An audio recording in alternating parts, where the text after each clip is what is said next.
Au nom d'Allah, le tout miséricordieux, le très miséricordieux, louange à Allah, et que la prière et le salut soient sur le messager d'Allah, sur sa famille, ses compagnons et ses suiveurs avec bienfaisance, jusqu'au jour de rétribution. Ceci est une réponse bénéfique donnée par l'érudit savant Cheikh Dr Salih Al-Fawzan, qu'Allah Ta'ala le préserve, relativement à la notion de liberté de croyance, hurriyatul i'tiqad. La question posée au Cheikh: nous entendons et lisons la parole liberté de pensée, hurriyatul fikr. Nous entendons et lisons la parole liberté de pensée, et c'est un appel à la liberté de croyance, hurriyatul i'tiqad. Quel est le commentaire du Cheikh sur cela? La réponse du Cheikh Hafidahullah: ceci est une parole nulle. Il n'y a pas de liberté de croyance. La croyance doit être selon ce qu'Allah avait ordonné. Allah a ordonné de l'unifier, de l'adorer, et il a menacé les mécréants et les associateurs par le feu. Si l'homme était libre de croire ce qu'il veut, Allah ne l'aurait pas puni à cause de ce qu'il croit comme fausseté. C'est donc une parole nulle. Et c'est parmi les paroles des contemporains qui imitent l'Occident et qui imitent les personnes athées.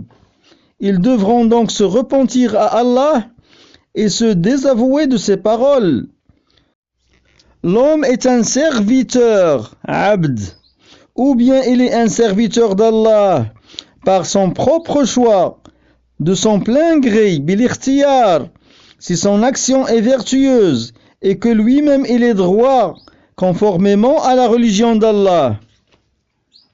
Dans ce cas, il est un serviteur d'Allah par son propre choix, ou bien il est un serviteur d'Allah par la nécessité, bil-ittirar, malgré lui.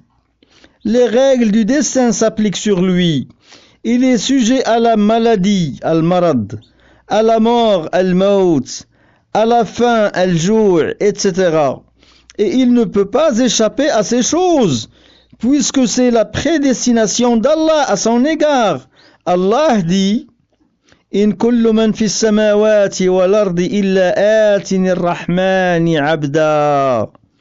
Traduction rapprochée du sens du verset: certes, tous ceux qui sont dans les cieux et sur la terre se rendront auprès du tout miséricordieux en serviteurs. Surat Maryam, le verset numéro 93. Ceci est la servitude générale, nécessaire. Quant à la servitude particulière, qui est celle de l'obéissance, de la bonne œuvre et de la foi, elle est réservée aux croyants seulement. Fin de la parole du Cheikh. Walhamdulillahi Rabbil Alamin.